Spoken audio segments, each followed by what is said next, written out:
সুন্দর, কিন্তু এখন না আমার হার ভালো লাগছে না। তুমি একা মেয়ে, কি করে এই একটা ঘোড়া নিয়ে এতটা পথ যাবে? কোনো অস্ত্র নেই, শেয়াল কুকুর এলেই বা দাঁড়াবে কি করে?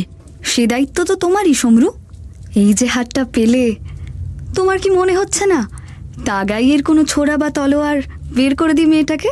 হ্যাঁ হ্যাঁ, ওহ, দাঁড়াও দাঁড়াও দাঁড়াও, এখনই দিচ্ছি। আমি জানি কোথায় আছে। জলদি এসো। কি সাংঘাতিক মেয়ে!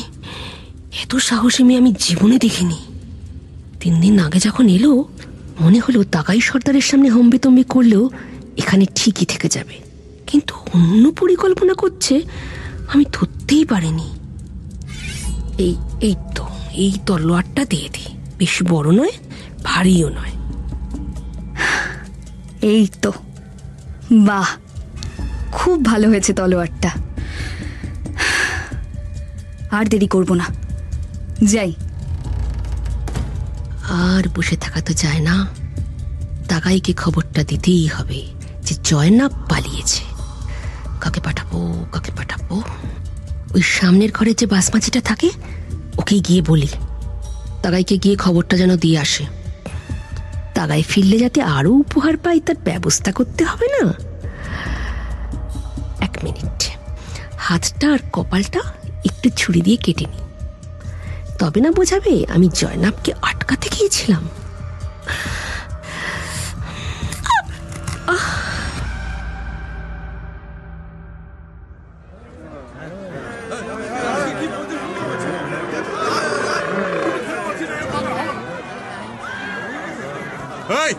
এত চেঁচামেচি কেন? চির, সব কটাকে দাঁড় করা এক জায়গায়। আমাকে অনেক কিছু ঘোষণা করতে হবে। সব তো আহাম্মক। কে কোন দিকে যাবে, কতজনকে নিয়ে সব বলে না দিলে দিশেহারা হয়ে বসে থাকবে। সর্দার, ওই লোকটা মিথ্যে কথা বলছে। এই সর্দার কিছু বলবে এখন, আগে সেগুলো। এক মিনিট, কোন লোকটা? যে উত্তর থেকে এসেছে, বলছে নাকি বাসমাচি গ্রাম থেকে পালিয়ে এসেছে লাল ফৌজরা ঢুকতে, ওর কথা বলছি। মিথ্যে কেন বলছো বতির? মনে হচ্ছিল লোকটাকে কোথাও দেখেছি আগে। আগে গোঁফ ছিল, এখন একমুখ দাড়ি। শুরুতে চিনতে পারিনি তাই। এই কে লোকটা? হ্যাঁ না করে বল। জুরার সঙ্গে যে লোকটা ছিল, সেই। কি বললি? শিগগিরই নিয়ে আয় দেখি। বাকিরা তো চেনে না। যারা গুলি করেছিল তারা বলল ওই সময় মুখ ঢাকা ছিল কাপড়ে, একমাত্র আমিই মুখ দেখেছিলাম। কিন্তু তখন সারা মুখ এরকম দাড়িতে ঢাকা ছিল না, তাই আমার মনে করতে একটু দেরি হয়েছে। এই যে কুচাক। কে কুচাক? আমার নাম তো ইমান। ইমান কি বেঈমান সে দেখছি আমি। বলতো 3 গাঁয়ের প্রধানকে? কোনো প্রধানই নেই সর্দার, আপনাকেই প্রধান মনে করে সবাই। আচ্ছা, তুই কবে ওখান থেকে বেরিয়েছিস? পরশু। পরশু? আর এখানে পৌঁছলি কাল বিকেলে? বাহ বাহ বাহ। হ্যাঁ হ্যাঁ হ্যাঁ, আমার কাছে তো ঘোড়া নেই। ওখানে বিপদ বুঝে আমি দৌড়ে পালাচ্ছিলাম, তারপরে মনে হলো এখানে এসে খবরটা দিই। গাঁ কি দখল করে নিয়েছে লাল ফৌজ? আমাদেরটা একেবারে দখল করে নিয়েছে। কয়েকজন বাসমাছি মারা পড়েছে, তবে ওরা অনেককেই ধরেছে, সবাইকে মারেনি। কিন্তু জুরা যে মরে গেল, তার কি হবে? কে জুরা? আবার কে রে? কাল থেকে ঘোড়ায় চড়ে শুধু বাজে খবর আসছে। সর্দার সর্দার, সর্বনাশ হয়ে গেছে। ওই দেখো। কি হলো আবার? তুই এখানে কেন? কি হয়েছে সারিকলে? আরে ছোট মা পালিয়ে গেছে। হ্যাঁ? কি? কখন? এই তো আজ ভোরে। সমরু আমার কাছে এসেছিল, ওর কপালে হাতে কেটে গেছে, তরোয়াল দিয়ে মেরেছে ওকে, তারপরেই বাড়ি থেকে পালিয়েছে। সমরু আমাকে এসে বলতেই আমি বেরিয়ে এসেছি। যে করে হোক ওকে ধরতেই হবে। সর্দার, সর্দার শান্ত হন, শান্ত হন আপনি। জয়নাব তো এদিকের কিছু চেনে না, ঠিক ধরা পড়ে যাবে। একা মেয়ে কোথায় আর যাবে? যে সমরুকে তলোয়ার দিয়ে মেরে ভোর রাতে বাড়ি ছেড়ে পালাতে পারে, তার সাহস বুঝতে পারছিস? এর বাড়ি থেকে পালাচ্ছে। সব বুঝতে পারছি সর্দার। আপনি আপনি এদিকে একটু আসুন, একটা কথা বলতাম আর কি। কি হলো কি? জলদি বল। ভাবুন একবার, এই মুহূর্তে অনেকগুলো কাজ বাকি। উত্তরে লাল ফৌজের দাপাদাপি, কেল্লা আক্রমণ করতেই হবে, নাহলে আপনি বলছিলেন না সুযোগটা মাঠে মারা যাবে। পশ্চিমের গ্রাম দখল করে নিয়েছে লাল ফৌজ, সেখান থেকে বাসমাছিটা এদিকে ফিরে আসছে। অনেক কিছু এখন আপনাকে সামলাতে হবে সর্দার। এই সময় ঠান্ডা মাথায়। মানে তুই কি বলতে চাস? সর্দার, জয়নাবকে খুঁজবো না? সর্দার, তা বলিনি আমি, অবশ্যই খুঁজবেন, কিন্তু এই সব কিছু মাথায় রেখে আমাদের এগোতে হবে। কোন দিকে কতজনকে পাঠানো হবে সবকিছু ঠিক করে ফেলতে হবে না? ওই বেটা কুচাক পালাচ্ছে পালাচ্ছে। আরে পালালো তো লোকটা, আমি বলেছিলাম লোকটা কুচাক, না হলে কেন পালাবে এখান থেকে? অধীর, তুই এখনই যা, সঙ্গে দুজনকে নিয়ে। কোনো কথা টথার দরকার নেই, একেবারে মাথা কেটে নিয়ে ফিরবি।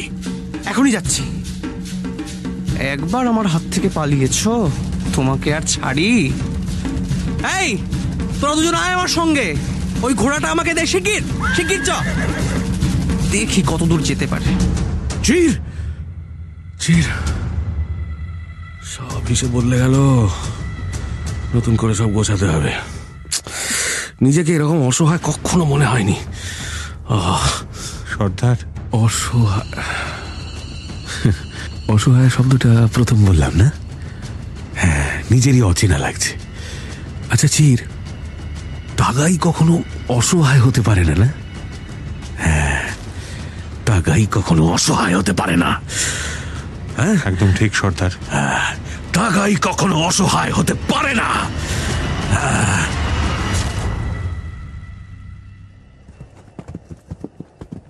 গোরা, আমরা বুঝবো কি করে তাগাই এর মধ্যেই গাঁয়ে পৌঁছে গেছে না এখনো পথে আছে? কজুবের নির্দেশ মতো আমাদের ওই বড় পাহাড়টার উপরে উঠে অপেক্ষা করতে হবে, বুঝলে? মানে তাগাইরা এলে পাহাড়ের উপর থেকে আক্রমণ করা হবে? সেরকমই ঠিক আছে আপাতত। যদি ইভাস্কো কোনো বার্তা পাঠাতে চায় তাহলে কেউ গাঁয়ের দিক থেকে আসবে। আমাদের আপাতত নজরে রাখতে হবে। কিন্তু কতক্ষণ? দেখা যাক। বড় লোকেদের এই ব্যাপারটাই আমার মাথায় ঢোকে না, বড় বেশি ভাবে মনে হয়। আমি এরকম দল নিয়ে এলে সোজা গাঁয়ে চলে যেতাম, খোঁজ খবর করে তাগাইয়ের ব্যবস্থা করতাম। আছে তো সঙ্গে আরো 8 জন, কিসের অপেক্ষা কে জানে। তবে গোরা যখন দলের নেতা, ওর কথা মতোই চলতে হবে। আর তাছাড়া গোরা তো আমার শত্রু নয়, এইটাই যা ভরসা। এসব কথা ভাবতে ভাবতেই আমরা পৌঁছে গেলাম পাহাড়টার কাছে। গোরার কথা মতো 2 দলে ভাগ হয়ে আমরা পাহাড় বেয়ে উঠলাম। লুকোনোর জায়গা খুব বেশি নেই, তবে আছে কিছুটা দূরত্ব রেখে। সেরকমই 2টো জায়গা বেছে আমরা অপেক্ষায় থাকলাম। রোদ উঠে গেছে এখন ভালোই, তাই বেশ গরম লাগছে। আসল মরুভূমি না হলেও মরুর মতোই জায়গাটা, একেবারে রুক্ষ। পাথরের ফাঁকে ফাঁকে শুধু বালি, 2-একটা জায়গায় একটু মাটি জেগে উঠে আছে, সেখানেই কিছুটা গাছপালা। পাহাড়ের উপরটাও সেরকমই। কতক্ষণ অপেক্ষা করেছিলাম মনে নেই। গোরা মাঝে মাঝে ঘড়ি দেখছিল, আমি তো সেটা দেখতেও জানি না। তবে সূর্য দেখে বুঝতে পারছিলাম দুপুর হয়ে গেছে কিছুক্ষণ আগে। এ কি ধরনের যুদ্ধ কে জানে। শত্রু নেই, শুধুই অপেক্ষা। আরে ওগুলো কি? দক্ষিণ দিক থেকে কয়েকটা ছোট্ট ছোট্ট বিন্দু এগিয়ে আসছে। গোরাকে দেখালাম, সঙ্গে সঙ্গে সতর্ক হলো সবাই।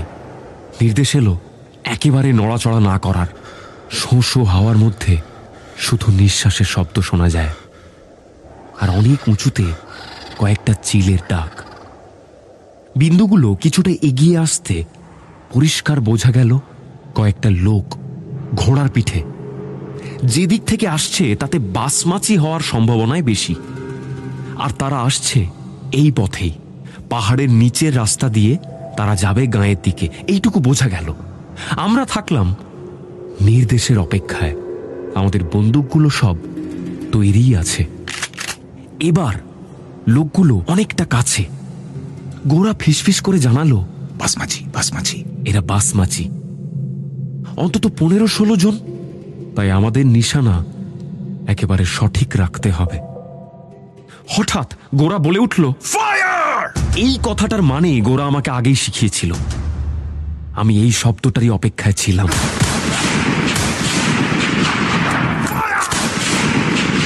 গোরা হাত তুলে গুলি থামানোর নির্দেশ দিয়েছে।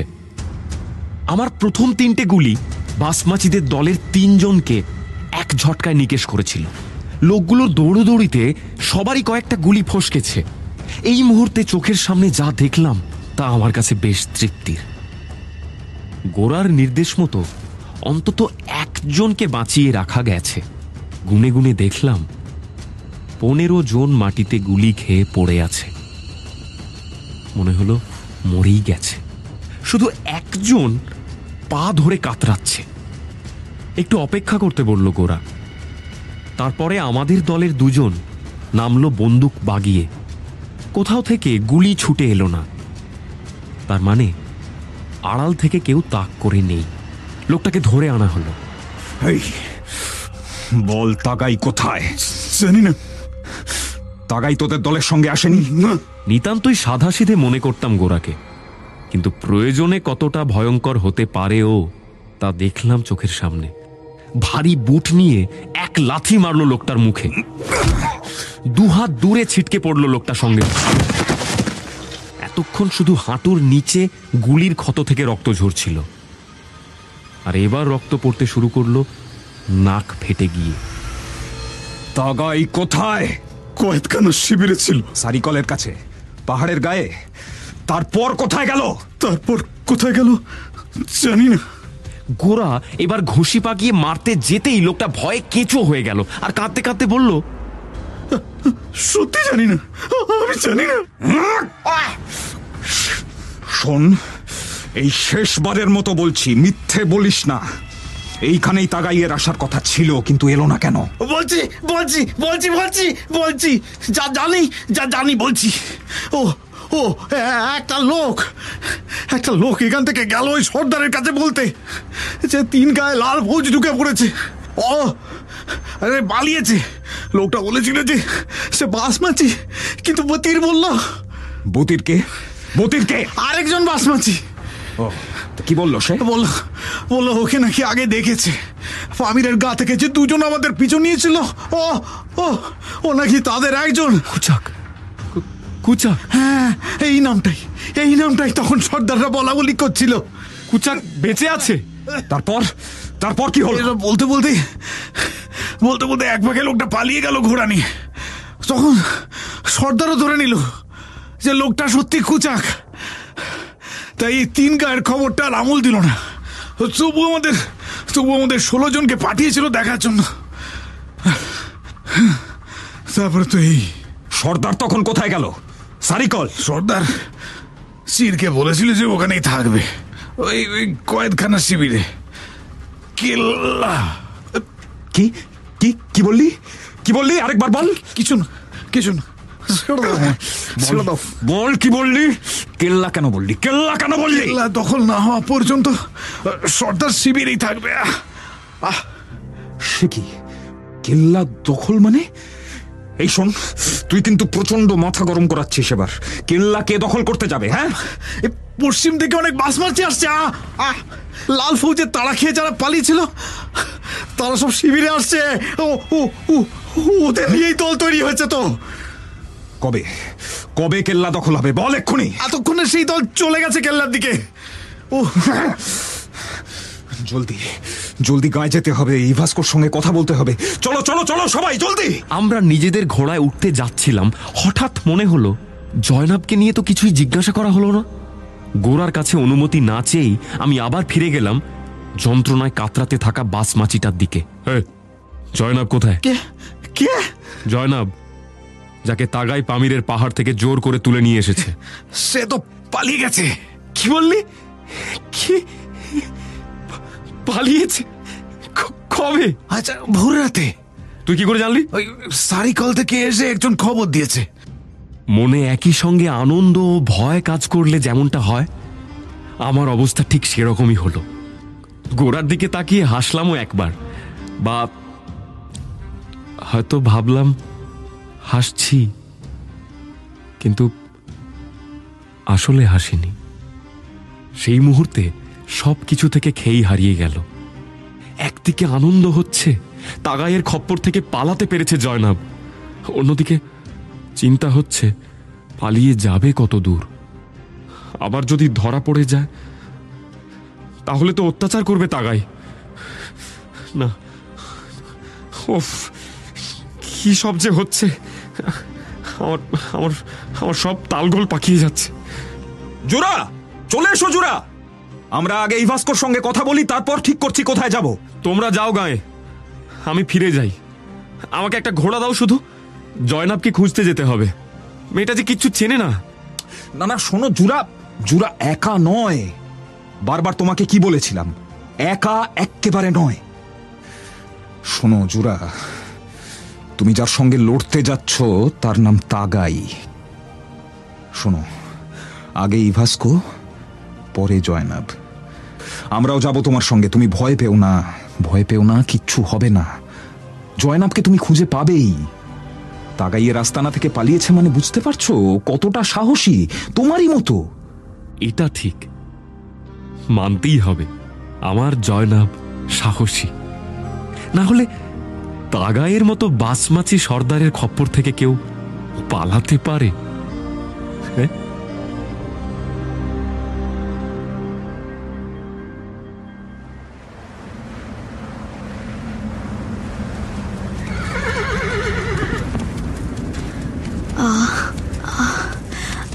আর পারছি না, জল চাই, জল।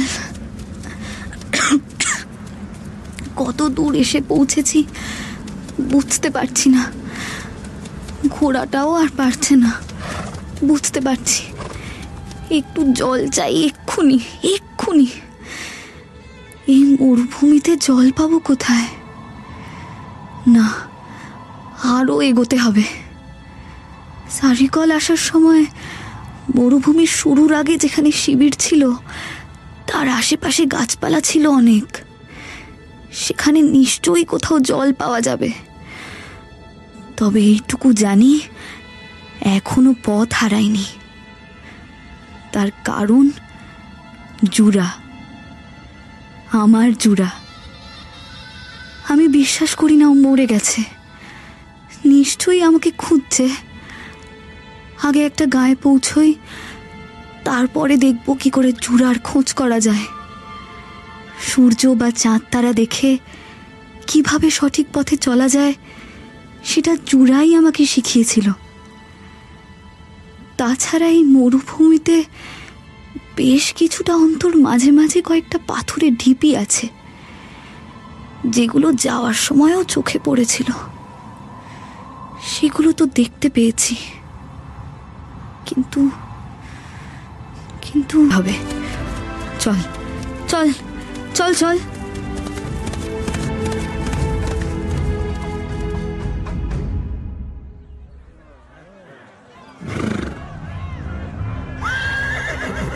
শোনো, ওই যে দেখছো কেল্লা, আমরা সোজা ওর দরজা পর্যন্ত উঠে যাব, কোনো ভয় নেই। সর্দার বলে দিয়েছে কেল্লায় লাল ফৌজের অনেক লোক নেই, অনেকে অসুস্থ, হয়তো 40-50 জন যুদ্ধ করার মতো অবস্থায় থাকবে বা তারও কম। আর আমরা আছি প্রায় 70 জন। কয়েক ঘন্টা লাগবে কেল্লাটা দখল করতে। তবু সাবধানের মার নেই। আমাদের এবার 3টে ভাগে ভাগ হতে হবে। একদল উঠে যাবে দরজার দিকে, একদল আমার সঙ্গে এসো, আর আমরা বাঁ দিক দিয়ে কেল্লার পেছন দিকে যাব, আর একদল ডান দিকে যাও। তোমরা অপেক্ষা করবে, দরজা ভাঙা হয়ে গেলে তোমরা ওই পথেই ভেতরে যাবে। চলো চলো, এগো। কি হলো? সবাই লুকিয়ে পড়ো, আড়ালে যাও। ওরা গোলা ছুড়ছে। সেরকম তো কথা ছিল না। এই তো বললে ওরা নাকি ঘায়েল হয়ে গেছে, দিব্যি তো গোলাগুলি চালাচ্ছে। এভাবে আমরা লড়বো কি করে? এত উঁচুতে কেল্লা, উঠতে গেলে সবাই গুলিতে মারা পড়বে। কি হলো? এত হল্লা কেন? অনেকে যুদ্ধ করবে না বলছে। কোন পশ্চিমের গাঁ থেকে তারা উৎখাত হয়ে ফিরেছে সবে, আবার কেল্লা দখল করতে পাঠানো হলো। সেখানে উঠলেও তো লাল ফৌজের মার খেতে হবে। কি তাগাই সর্দারকে অমান্য করবে ওরা? আরে ওদের কাছে এখন নিজের প্রাণ আগে। আরে তাগাইয়ের আশ্রয় থাকলে লাল ফৌজ মারছে, আর গাঁয়ের সাধারণ লোককে লাল ফৌজ কত কি দিচ্ছে আর জানো সে কথা? আরে ওই দেখো, ওই দেখো, 10-12 জন পালিয়ে গেল পিছন থেকে। এই পালাস না তোরা, কেল্লায় বেশি লোক নেই। শোন শোন তোরা, আমি কি করবো এবার? শোনো ভাই, তুমি তাগাইকে মেনে চলবে, বেঁচে থাকলে উপহার পাবে। আমি চললাম পিছে থাকতে। তাগাইয়ের উপহার আমার চাই না। তুইও?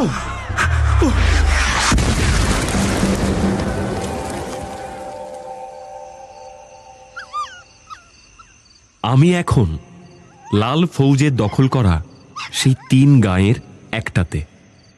সন্ধে নেমেছে। আমার কোলে শুয়ে দিব্যি লেজ নাড়ছে টিক। মাঝে মাঝে কুই কুই করছে। হ্যাঁ, টিক।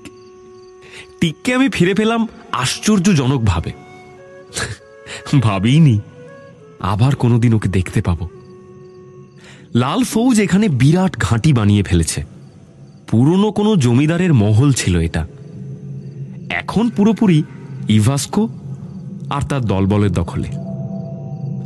ইভাস্কো থেকে যা শুনলাম তা চমকে যাওয়ার মতোই। যে লোকটা তাগাইদের কয়েদখানার শিবিরে এই উত্তরের 3 গাঁ দখলের খবর নিয়ে গেছিল সে সত্যিই কুচাক। কজুবে আর গোরাদের ইভাস্কো বলেছিল একজনকে দিয়ে এই খবরটা পাঠানো হবে যাতে তাগাই দলবল নিয়ে এই 3 গাঁয়ের দিকে আসে। সেই কাজ করার প্রস্তাব দিয়েছিল কুচাক নিজে। কুচাক কি করে ইভাস্কোর কাছে এসে পৌঁছলো সেও এক তাজ্জব ব্যাপার। যখন বাসমাচিরা আমাকে আর কুচাককে লক্ষ্য করে গুলি চালিয়ে যাচ্ছিল, কুচাকের তখন গুলি লাগেনি। গুলির মধ্যে যখন ধুলোয় চারদিক ঢেকে গিয়েছিল তখন কুচাক টিককে আর ওর ঘোড়াটাকে নিয়ে সরে পড়েছিল। কিন্তু অল্প যাওয়ার পরেই দেখে ঘোড়াটার গুলি লেগেছে, আর নড়তে পারছে না। তারপর টিককে পোঁটলায় ভরে টানা হেঁটেছে, পথ হারিয়েছে, আর সারিকলের বদলে এসে পৌঁছেছে সোজা উত্তরে ইভাস্কোদের ঘাঁটিতে। প্রথমে বাসমাচি মনে করে আটক করেছিল লাল ফৌজ, কিন্তু কুচাকের গল্প শুনে বিশ্বাস করে ইভাস্কো। তারপরে যখন তাগাইকে ফাঁদে ফেলবার জন্য শিবিরে খবর পাঠানোর দরকার পড়ে তখন কুচাক নিজে রাজি হয়ে যায়। কুচাক ইভাস্কোর কাছে শুনেছে আমি লাল ফৌজের সঙ্গে আছি। যাওয়ার আগে তাই টিককে এখানে রেখে গেছে। কিন্তু আমি ক্রমশ অধৈর্য হয়ে উঠছি। এত পরিকল্পনা আলোচনা আমার আর কিছুতেই ভালো লাগছে না। জয়নাব কোন পথে প্রান্তরে ঘুরছে তার হদিশ নেই। কুচাক তাগায়ের কাছ থেকে পালিয়ে কোন দিকে গেল তা জানারও কোনো উপায় নেই। এই আলিশান মহলে শুয়ে আমার কষ্ট হচ্ছে। মনে হচ্ছে আমি জয়নাব আর কুচাককে ঠকাচ্ছি। না, গোরা এখানে থাক। কেল্লায় আবার বাসমাচিদের ঝামেলা। না না, আমাকে একাই যেতে হবে, যেতেই হবে। ঘর থেকে বেরিয়ে আস্তাবলের দিকে গেলাম। সঙ্গে একটা পোটলায় টিক, কাঁধে রাইফেল, আর একটা পোটলায় কিছু খাবার, আর অনেক গুলি। আকাশের তারাগুলোর দিকে তাকালাম। তাকিয়ে দিক ঠিক করে নিলাম। খুব সন্তর্পণে ঢুকে পড়লাম আস্তাবলে। ঘোড়াটা চিনে নিতে অসুবিধে হলো না। ভাগ্য ভালো যে কেউ চেঁচায়নি। তারপর ধীরে ধীরে পিছন দিকের একটা ফটক দিয়ে বেরিয়ে পড়লাম।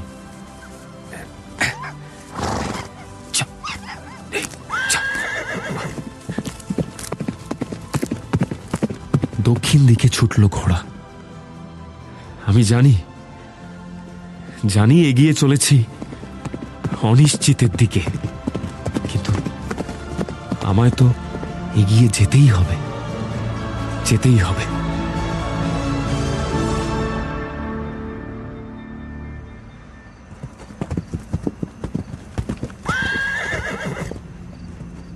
সন্ধে নেমে আসছে। আরে ওই তো দূরে সেই পাহাড়টা। এখানেই তো ছিলাম সারিকলে যাওয়ার সময়। হ্যাঁ, ঠিক চিনেছি।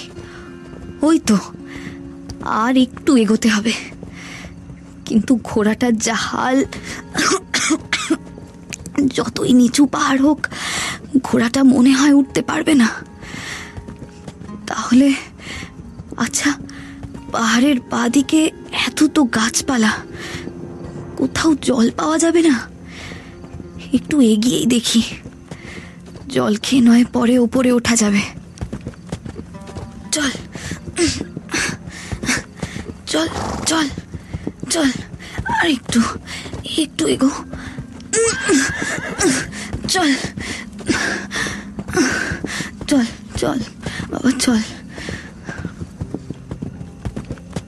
আরে কি একটা চকচক করলো গাছের ফাঁক দিয়ে, মরিচিকা? দূর, কি ভাবছি, বালি তো নেই এখানে, মরিচিকা আসবে কোত্থেকে? না, ওটা মনে হয় জলই। চল চল চল, হুর হুর হুর, চ চ চ চ।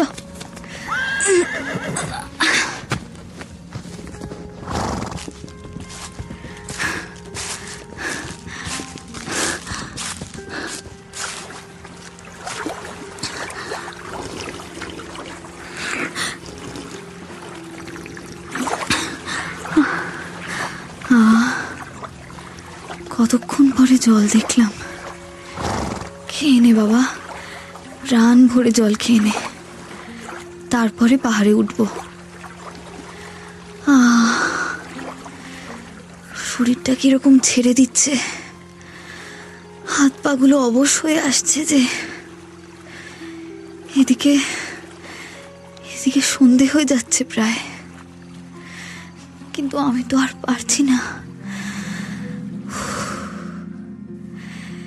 একটু শুয়ে নি।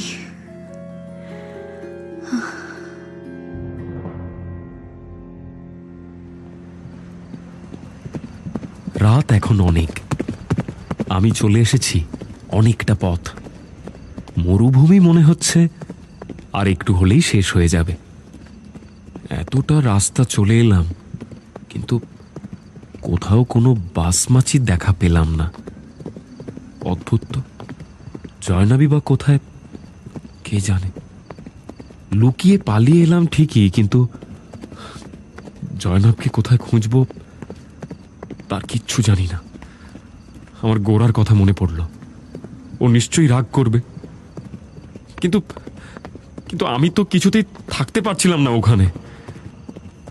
আরে ওই তো পাহাড়টা, হ্যাঁ, যেখানে তাগাইরা শিবির ফেলেছিল। হ্যাঁ, পাহাড়ের উপরে ওই জায়গাটায় বাকি রাতটা কাটিয়ে দিই তাহলে। ঘোড়াটাও আর পারছে না, টিকে খেতে দিতে হবে। এই তো পৌঁছে গেছি। না, কোনো ভুল নেই, আর মরুভূমি নেই। এইখানটা একটু জিরিয়ে নি, ভোরে উঠে আবার বেরোবো। একটু বিশ্রাম করে। সঙ্গে তাঁবু নেই, তাই সতর্ক থাকতে হবে। টিকের জন্য বিপদ হতে পারে, কিন্তু পশু পাখির ডাক ছাড়া আর কোনো কিছুর আওয়াজ হলো কি জানি, বুঝতে পারছি না। এখানে গাছের ছায়ায় পুরোপুরি অন্ধকার, এতটুকু চাঁদের আলো নেই, কিছু বোঝারও উপায় নেই। যাকে যা হবে দেখা যাবে।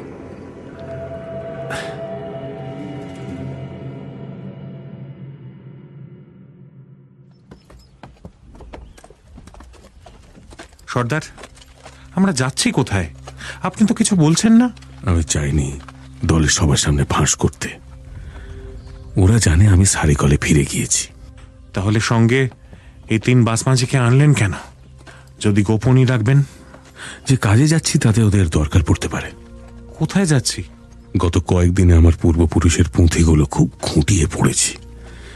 একটা ব্যাপারে আমি নিশ্চিত, এই পাহাড়টার কাছেই সেই কোল তালাও আছে।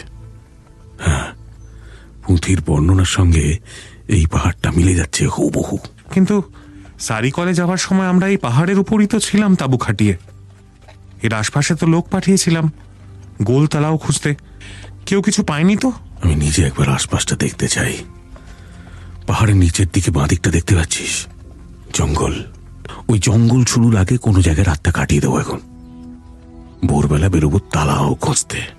একটা কথা সর্দার, এত ঝামেলার মধ্যে হঠাৎ এখনই গোলতলাও খুঁজতে চাইছেন কেন? এখনই গুপ্তধন না খুঁজে বার করতে পারলে? অঞ্চলে পরিস্থিতি খুব শোচনীয় হয়ে উঠছে, দেখছিস?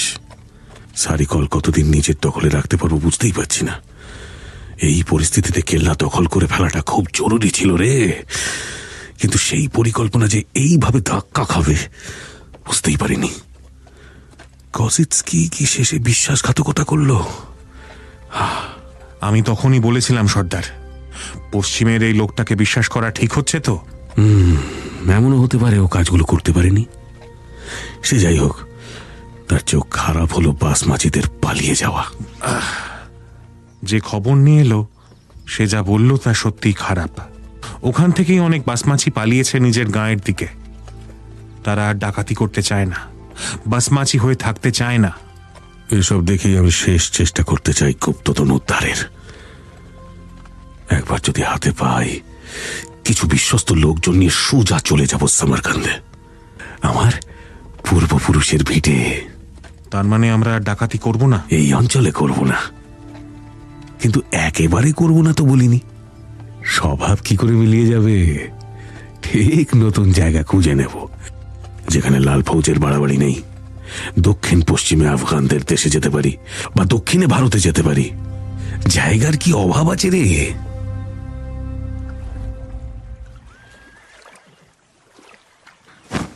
কে কে? চিনতে পারছ? আমি তাগাই। লাগলো ছোট বউ? একটু জোরে ধাক্কা দিয়ে ফেলেছি, অগরে ঘুমোচ্ছিলে। আহা, ছাড়ো ছাড়ো, হাত ছাড়ো। হাত ছাড়লে কি করে হবে? আমারই তরোয়াল দিয়ে আমাকে মারবে? এটা আর হচ্ছে না। এ দেখ, তোর চুরি করে আনা তলোয়ার কি সুন্দর চকচক করছে। হ্যাঁ, চিরের হাতে দেখ। কি দরকার ছিল বলতো এত কিছুর? বলেছিলাম না, এই অঞ্চলে প্রতিটা পাথরে আমার নাম লেখা আছে। দেখ, ঠিক তোকে খুঁজে পেয়ে গেলাম। এগোবে না, আমার দিকে একদম এগোবে না। একে বেঁধে ফেল, বেঁধে ফেল, মুখ বেঁধে রাখ। ছাড়ো ছাড়ো আমাকে।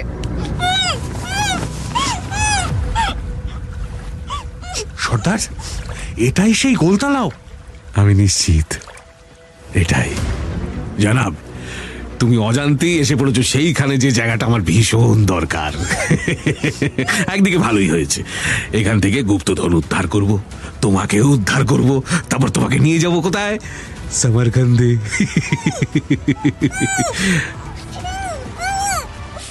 কিন্তু এখানে কোথায় আছে সেটা খুঁজে বের করতে হবে।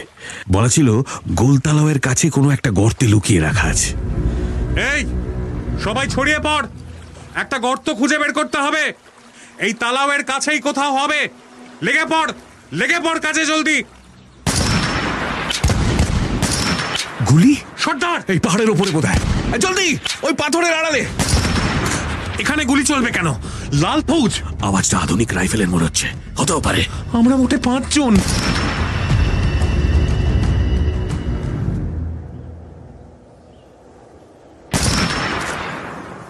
কখন যে বাসমাচিগুলো চলে এসেছিল এদিকে। ভাগ্যিস টিকের ডাকে ঘুমটা ভেঙে গেছিল ঠিক সময়।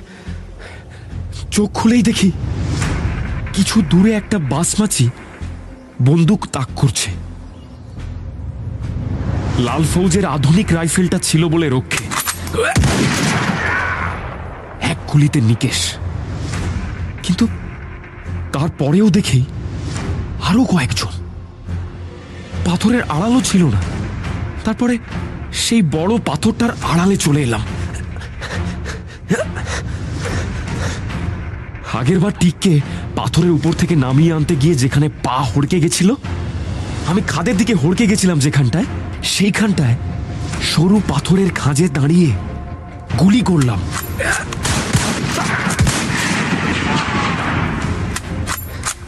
এইভাবেই বাকি 4 জনকে মেরে ফেলতে পারলাম। ঠিক ঠিক কোথায় কে জানে, হঠাৎ ও ডাকে বুঝলাম ও ঠিক আছে, এবারই কসরত করে উঠে আসতে হবে।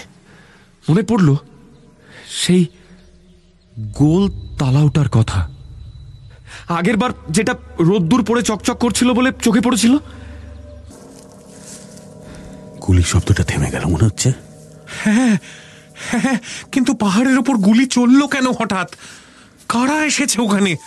লড়াইটাই বা কাদের সঙ্গে হচ্ছে? এই, একজন আড়াল থেকে বেরিয়ে যা তো। ওই ঘোড়াগুলোর কাছ দিয়ে ওপরের দিকে দেখ, দেখ তো কিছু দেখা যাচ্ছে কিনা। যাচ্ছি সর্দার। আরে গাধা, বন্দুকটা নিয়ে যা। এই সেনারা গেছে কেল্লা দখল করতে, ওসব লুটপাটিয়েদের মানায় যুদ্ধের লবডঙ্কা। কিছু দেখা যাচ্ছে না সর্দার। অত জোরে চেঁচাস না মুখ। কিছু নেই, যেমন গাছপালা ছিল সেই রকমই দেখা যাচ্ছে। তাহলে লেগে পড় কাজে। আরে চির, কোথায় যাচ্ছিস? তুই এখানে থাক আড়ালে, ওদের খুঁজতে দে। ওপরে কেউ লুকিয়ে থাকলে দেখে নি কিছুক্ষণ, তারপর বেরোবো।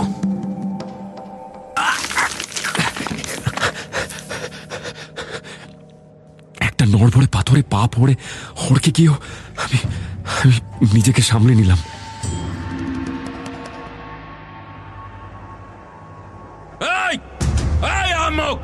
আমাদের দিকে বন্দুক তাক করেছিস কেন? ওই সর্দারের দিকে তাক করছিস? নামা বলছি। পুরো ব্যাপারটা এত দ্রুত ঘটল, আমার পা হড়কাতেই নড়বড়ে পাথরটা একটু গড়িয়ে গেল, আর উল্টো দিকে তালাওয়ের কাছে থাকা বাসমাচিটা দেখতে পেয়ে গেল আমাকে। সঙ্গে সঙ্গে বন্দুক তাক করে গুলি করলো। সেই সময় পাথরের নিচ থেকে যে শব্দগুলো এলো তাতে বুঝলাম আমার দিকে তাক করা বন্দুককে নিচের লোকগুলো মনে করেছিল ওদের দিকে তাক করা হয়েছে। একটা প্রচন্ড কড়া গলা আর অন্য একজনের সর্দার বলে ডাকা। ব্যাস, আমার আর বুঝতে অসুবিধা হলো না। গত কয়েকদিন ধরে আমি যাকে খুঁজে চলেছি সেই তাগাই এখন আমার থেকে ঠিক কয়েক হাত নিচে, আর আমাদের মাঝে শুধু একটা বিশাল পাথরের আড়াল। আমি অবশ্য ততক্ষণে রাইফেলটা নিয়ে এক গুলিতে খতম করেছি ওই বাসমাচিটাকে। সঙ্গে সঙ্গে একটা হুলস্থুল পড়ে গেল তালাওয়ের আশেপাশে। আমাদের দিকে না চির, ও বন্দুক তাক করেছিল ওপরের দিকে। ওই পাথরের উপর কেউ আছে। বন্দুকটা বাকি দুজন অনেকটা দূরে, বুঝতেও পারছি না ওরা কি দেখছে। অন্য দুজন বাসমাচি যারা ছড়িয়ে পড়েছিল তাদেরও এক ঝলক দেখলাম, উল্টো দিকে দুটো গাছের আড়ালে লুকিয়ে। হিসাব মতো এই পাথরটার নিচে 3 জন আছে। আমিও আর নড়তে পারছি না, কারণ এদিকে মাত্র কয়েকটা ঝোপ, একটু নড়লেই দেখতে পাবে ওরা আমাকে। তোরা গুলি কর। এখন আর চুপি চুপি বলে কি হবে? এই, তোরা গুলি চালা, দেখি কতজন আছে। নির্দেশ দেওয়ার ঢঙে পরিষ্কার ওই ওদের সর্দার তাগাই, কিন্তু নির্দেশটা আমার জন্য সাংঘাতিক। আমি আমি আছি ঝোপের আড়ালে, কিন্তু কোনো গাছের আড়ালে তো নয়। তাই নিশানা না করে এলোমেলো গুলি করলেও আমার গায়ে লাগবে ঠিকই। তাই ওরা গুলি করার আগে আমি গুলি করলাম। ওফ, আর একজন মরলো। ওদিকে আরেকজন। কি হবে সর্দার? কি আবার যুদ্ধ? গুলি থেকে বাঁচতে যখন আড়াল খুঁজছি তখনই পোটলা থেকে বেরিয়ে পড়েছিল টিক। মসৃণ পাথরটার গা বেয়ে নিজেকে সামলাতে না পেরে টিক ডান দিকটা দিয়ে নিচে পড়ে গেল। না, এইটুকু নিচে পড়লে মরবে না, কিন্তু ওরা হয়তো বুঝে যাবে। আরে কি একটা পড়লো। কোথায়? ওই তো ডান দিকে।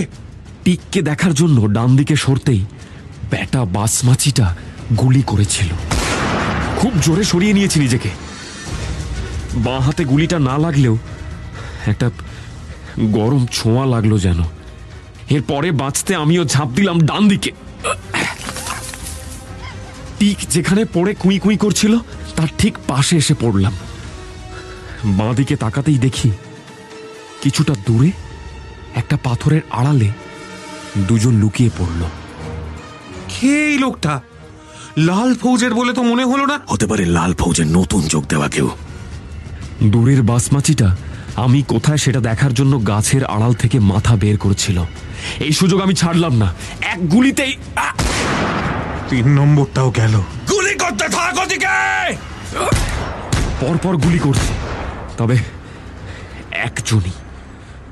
3 জন যদি থাকে তাহলে একজন গুলি করছে কেন? 4টে করে গুলি করার পরে একটা ফাঁক তৈরি হচ্ছে। হ্যাঁ, ওই ফাঁকটাই কাজে লাগাতে হবে। আমি তৈরি থাকলাম। চির চির। আর গুলি আসছে না। 3 জনের মধ্যে একজন গুলি করছিল। একজন তাগাই। আর একজন গুলি করছে না কেন? হিসেব মতো তো ওদিকে 2 জন আর এদিকে আমি। এই চত্বরে এখন আমরা 3 জনই। আমার দিকে গুলি করার চেষ্টাও করো না, তাহলে মরবে সমরকন্দের রানী। তাক করে আমিও এগোতে থাকলাম তাগাইয়ের দিকে। এতক্ষণ আড়ালে ছিলাম বলে জয়নাব আমায় দেখতে পায়নি। আমাকে দেখে কেঁপে উঠল জয়নাব। ওর মুখ বাঁধা, কিন্তু কান্না ঠেলে বেরোতে থাকলো। চোখে অঝরে জল। তুই কাঁদছিস কেন? তোর কিচ্ছু হবে না। বলেছি না তোকে আমি সমরকন্দে নিয়ে যাব। হ্যাঁ, তুই কাঁদছিস কাকে দেখি? তার মানে কি? হ্যাঁ, আমি জুরা। তাগাই, জয়নাবকে ছেড়ে দাও, না হলে। জুরা, কদিন ধরে শুধু তোর নামই শুনছি, কিন্তু ভাই তোর কাছে তো আমি হারবো না। তুই সামনে এসেছিস, ভালোই হয়েছে। তোর চোখের সামনে দিয়ে আমি জয়নাবকে নিয়ে পালাবো। আমার নামও তাগাই। খুব ভালো বুঝতে পারছি তাগাইয়ের মতলব। ও ধীরে ধীরে ঘোড়াগুলোর দিকে এগোচ্ছে। আমিও ঠিক করে রেখেছি, ঘোড়ায় ওঠার সময় ও জয়নাবকে নিজের ঢাল করতে পারে, কিন্তু অত বড় ঘোড়াটাকে তো আর আড়াল করতে পারবে না। কোথাও পালাতে পারবে না তুমি তাগাই। তুমি শেষ। যেমন করে তোমার সঙ্গীরা একে একে শেষ হয়েছে, ঠিক সেইভাবেই। তাগাই, এখন আমার শুধু একটা বুলেট লাগবে। জয়নাবকে ঢাল করে আর কতক্ষণ? হ্যাঁ, আমি শেষ। তাগাই শেষ। হ্যাঁ, আমি শেষ। এই শোন পামিরে, এই কথা বলার সাহস এখনো কারো হয়নি রে। দেখ, বলে আমি শেষ। আমি শেষ। হ্যাঁ, আমি শেষ। আমি পাহাড়ের ছেলে, অন্য ধাতুতে গড়া। তোমার এখনো আমাকে চিনতে বাকি আছে তাগাই। আমি জুরা। জয়নাব যা করলো তার জন্য আমি একেবারেই তৈরি ছিলাম না। ওকে একটু বিধ্বস্ত দেখাচ্ছিল, কিন্তু তার মধ্যে অনেকটা শক্তি সঞ্চয় করে তাগাইয়ের হাত ছাড়িয়ে একটা ধাক্কা দিল তাগাইকে। সেই মুহূর্তে আমার রাইফেল চলল 2 বার। কিন্তু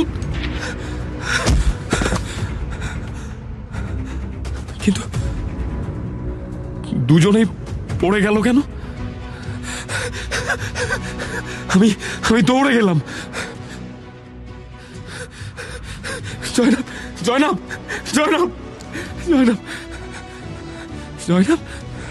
আমি কাছে গিয়ে বুঝলাম জয়নাবের গুলি লাগেনি। ও ক্লান্ত, প্রচন্ড ক্লান্ত। হাত পাঁচেক দূরে কাতরাচ্ছে তাগাই। ওর রাইফেলটা ছিটকে পড়েছে। আমি সোজা হয়ে দাঁড়ালাম তাগাইয়ের ঠিক পাশে। তাগাই, আমি বলেছিলাম না আমি তোকে ছাড়বো না? কি বলেছিলি? পামিরে, তোর সামনে দাঁড়িয়ে কথা বলার সাহস কারো নেই। আমার সাথে সবে আলাপ হলো তাগাই। আমার নাম জুরা। কিছু বলার জন্য মুখ খোলার চেষ্টা করেছিল, হাতটাও তুলল, কিন্তু আর কিছু বলার ক্ষমতা তার ছিল না। হঠাৎই হাতটা ধুপ করে মাটিতে পড়ে গেল। নিশ্চুপ হয়ে গেল তাগাইয়ের লম্বা চওড়া শরীরটা। বছরের পর বছর পামিরে ছড়িয়ে থাকা আতঙ্কের নাম তাগাই। আর কেউ গাঁগুলোতে অত্যাচার করবে না, জয়নাবদের তুলে নিয়েও যাবে না কেউ। হঠাৎ কোথা থেকে টিক বেরিয়ে এলো, কুই কুই করছে পায়ের কাছে। ওকে আবার সেই পোটলায় ভরে নিলাম। জুরা, বল। চল আমরা ফিরে যাই। ফিরবো তো, পামিরের পাহাড়ে, সেখানে সবাই অপেক্ষায়। তুই এই ঘোড়ায় ওঠ, আর একটা ভালো ঘোড়া ওই পাহাড়টার ওপরে আছে। ওটা অবশ্য কি? ওটা লাল ফৌজের ঘোড়া।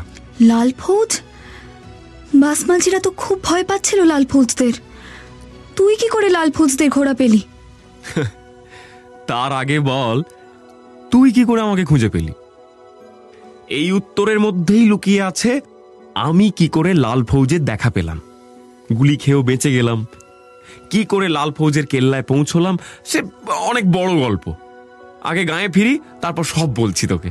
তবে গল্পের একটা অংশ আমি তো বলতে পারবো না, সেটা বলার জন্য কুচাক্কে দরকার। কিন্তু সে কোথায়? সোজা গাঁয়েই ফিরে গেল, নাকি এদিকেই কোথাও? আরে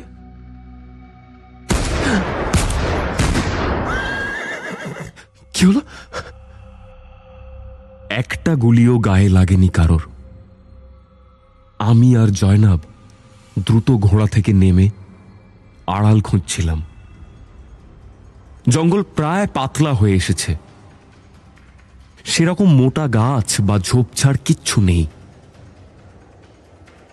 আর একটু হলেই আমরা পাহাড়ের রাস্তায় উঠে পড়তাম, কিন্তু আর এগোবার উপায় নেই।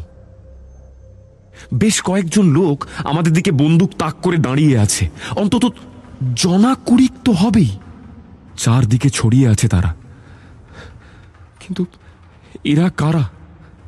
আর মনে হয় নিস্তার নেই।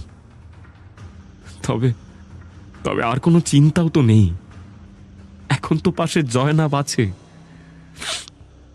মরলে একসঙ্গেই। হঠাৎ এই দলের একজন চেঁচিয়ে বলল, তোমাকে গ্রেপ্তার করা হচ্ছে। তুমি লাল ফৌজের বন্দুক আর ঘোড়া চুরি করে পালিয়েছো। তোমরা তোমরা লাল ফৌজ? আমি চুরি করিনি, আমি নিয়ে এসেছিলাম একটা কাজের জন্য। আমার কাজ সারা হয়ে গেছে। এই যে তোমাদের বন্দুক ফেরত নাও, আর পাহাড়ের ওপরে তোমাদের ঘোড়াটা বাঁধা আছে, তোমরা নিয়ে চলে যাও। কিন্তু আমার কাছে নির্দেশ আছে তোমাকে বন্দি করে নিয়ে যাওয়ার। তাহলে আমাকেও নিয়ে যেতে হবে। কি জুরা, ভয় পেয়ে গেলে তো? ঘোড়া ঘোড়া তুমি? হ্যাঁ। তুই কি করে খোঁজ পেলে আমার? কি করে জানলে আমি এদিকে এসেছি? তুমি জানলে কি করে? ভোরবেলায় উঠে তোমাকে দেখতে পেলাম না, আস্তা বলে গিয়ে দেখলাম ঘোড়াটাও নেই। বুঝলাম তুমি একা একাই খুঁজতে বেরিয়েছো জয়নাবকে। একদিনে তোমায় হাড়ে হাড়ে চিনে গেছি তো। ব্যাস, আমিও দলবল নিয়ে বেরিয়ে পড়লাম তোমার খোঁজে। আন্দাজ করছিলাম জয়নাব যে পথে গেছে সেই পথেই নিশ্চয়ই ফিরতে চাইবে। তার সন্ধানে তুমিও হয়তো এদিকেই আসবে, তাই দলবল নিয়ে বেরিয়ে পড়লাম। হঠাৎ একটু দূর থেকে কয়েকটা গুলির আওয়াজ পেলাম, তাই পাহাড়ে না উঠে জঙ্গলের দিকে আসতেই তো দেখি তোমরা। আর কেল্লার কি খবর? সব ঠিক আছে তো কেল্লায়? সব ঠিক। গতকাল রাত থেকে কজিৎস্কির আচরণটা ভালো ঠেকছিল না কজুবের, তাই ওকে চোখে চোখে রেখেছিল। কেল্লার জলাধারে বিষ মেশাতে গিয়ে হাতে নাতে ধরা পড়ে যায় কজিৎস্কি। ওকে জিজ্ঞেস করে বাসমাচিদের কেল্লা দখলের পরামর্শ জানতে পারে। মুসারা না থাকলেও কেল্লা দখলে রাখতে অসুবিধা হয়নি লাল ফৌজের। কামান, আধুনিক বন্দুক, বোমা কিছুই করতে পারেনি বাসমাচিরা। অনেকেই মারা পড়ে, বাকিরা পালিয়ে যায়। গোরার মুখে বাকি গল্পটা আমরা শুনলাম। পাহাড়ের ওপর বসে লাল ফৌজের লোকজন সেখানে কিছু খাবার তৈরি করলো। অনেকেই আগের রাতে কিচ্ছু খায়নি। এতে সবচেয়ে বেশি উপকার হলো জয়নাবের। বেচারা নেতিয়ে পড়েছিল প্রায়। ঠিক হলো এখান থেকে লাল ফৌজের একটা একটা দল ফিরে যাবে ইভাস্কোর কাছে, গোরা আর কয়েকজন আমাদের সঙ্গে যাবে মিনার খারে। আমি তো বেজায় খুশি। গোরা গোরা যাবে আমাদের গায়ে। আচ্ছা, একটা গল্প তো শোনা হলো না। জয়নাব, তুই তো পালিয়ে এসেছিলি সারিকল থেকে, তোকে তাগাইরা পাকড়াও করলো কোথা থেকে? আর এখানেই বা নিয়ে এলো কেন তোকে? আমি নিজেই এখানে পৌঁছে গেছিলাম। জলের খোঁজে জঙ্গলে ঢুকেছিলাম, কিন্তু ওই তালাওটা থেকে জল খেয়েই ঘুমিয়ে পড়ি। ভোরবেলা ঘুম ভেঙে দেখি তাগাইরা দাঁড়িয়ে। তাগাইরা ভোর রাতে এই জঙ্গলে ঢুকলো কেন? মার্কো পোলোর গুপ্তধন। কি এখানে? হ্যাঁ, বলল কোন পুঁথিতে নাকি পড়েছে। এখানে তালাওয়ের আশেপাশেই কোনো গর্তে আছে। লোকগুলোকে গর্ত খুঁজতে বলেছিল। সেই সময় তো ওপরে গুলি চলল। এটা কি মার্কো পোলোর গুপ্তধনের কথা বলছো? তুমিও জানো গোরা? শুধু আমি কেন, মনে হয় লাল ফৌজের প্রায় সবাই জানে। কিন্তু হাসছো কেন? কারণ মার্কো পোলোর গুপ্তধন এখানে তো নেই। নেই? তুমি কি করে নিশ্চিত হচ্ছ যে নেই? তাগাইরা যে পুঁথি দেখে জানে এখানে গুপ্তধন ছিল, তারপরেও অন্য পুঁথি লেখা হয়েছে, সেটার সন্ধান তাগাইরা পায়নি। এই অঞ্চলের কেউই হয়তো পায়নি। সেটা তুমি জানলে কি করে? এই অঞ্চলে লাল ফৌজ নজরদারি শুরু করবার পরে এই গুপ্তধনের ব্যাপারটা জানতে পারে। অনেকেই তা নিয়ে খোঁজ খবরও শুরু করে। মস্কোতেও খবরটা চলে যায়। একদল ছিল জানো এই সম্পদের সন্ধানে। কারণ বুঝতেই পারছো, এই সম্পদ পেলে অনেকেই লাভবান হতো। তারপরে অন্য একটা পুঁথি থেকে জানা যায় প্রায় 250 বছর আগে রুশ দেশ থেকে কিছু অভিযাত্রী এসে তার সন্ধান পেয়েছিল। তারা রুশ দেশেই সেই সম্পদ নিয়ে চলে যায়। ও, মানে সেটা এখানেই ছিল, এই গোলতালাওয়ের পাশেই? ওইটা তাগাইয়ের ভুল। এই ভুল অবশ্য সবারই হবে। কেন বলো তো? কারণ সেই আসল গোলতালাও এখন আর নেই। ওই অভিযাত্রীরা যেখানে গুপ্তধন পেয়েছিল তা ছিল গোলতালাওয়ের পাশে একটা পাহাড়ের গায়ে গর্তে, যে পাহাড়টার মাথাটা অনেকটা চ্যাপ্টা ধরনের ছিল, বুঝলে, ছুঁচলো চূড়া নয়। এই পাহাড় আর এই গোলতালাওয়ের সঙ্গে তার বেশ মিল, কিন্তু সম্পূর্ণ অন্য দিকে। তুমি চেনো সেই জায়গা? শুধু আমি কেন, তুমিও চেনো। হ্যাঁ, আমি? মানে কেল্লা? একদম। হ্যাঁ, কেল্লায় গুপ্তধন ছিল? না, ঠিক ঠিক কেল্লায় নয়, ওই পাহাড়ের গায়ে একটা গর্তে। সেখান থেকে যখন রুশ অভিযাত্রীরা গুপ্তধন নিয়ে যায় তখনও কেল্লা তৈরি হয়নি, পরেই কেল্লা তৈরি হয়। আচ্ছা। আর ওই গোলতালাওটা ধীরে ধীরে শুকিয়ে গেছে। ভাগ্যিস তুমি ইতিহাসটা বললে গোরা, না হলে হয়তো বিয়ের জন্য জয়নাবকে কিছু উপহার দেব বলে আমি গুপ্তধন খুঁজতে বেরিয়ে পড়তাম। হচ্ছে তো, দাঁড়া। আমি কি ভুল বললাম? আমি তো ঠিকই তো বললাম। লেগে যাবে কিন্তু। এই জয়নাব, লেগে যাবে জয়নাব।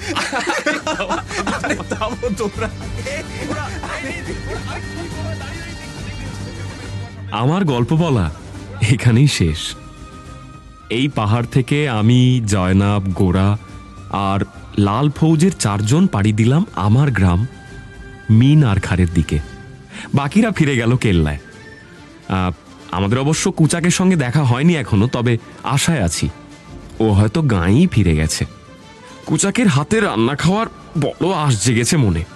এদিকে আমাদের বিয়ে মিটলেই গোরার সাথে ওর দেশে যেতে হবে। সেখানে নাকি নানা রকমের খাবার পাওয়া যায়। কুচাককেও সাথে নিয়ে যাব। কি যেন নাম বললো গোরা ওর দেশের? ভারত বাঁকুড়া।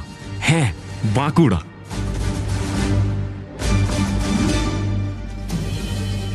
সানডে সাসপেন্সে শুনছিলেন দুরন্ত ঈগল। রচনা দীনেশ চন্দ্র চট্টোপাধ্যায়। অডিও নাট্যরূপ কুণাল বসু। গল্পের কথক ও কোজিৎস্কি শেখর। জুরা সৌমেন চক্রবর্তী। কুচাক অঞ্জন প্রসাদ মজুমদার। তাগাই জো ব্যানার্জি। গোরা ও ঈশক কোরক সামন্ত। জয়নাব সাঁজবাতি দাস। চির সৌনক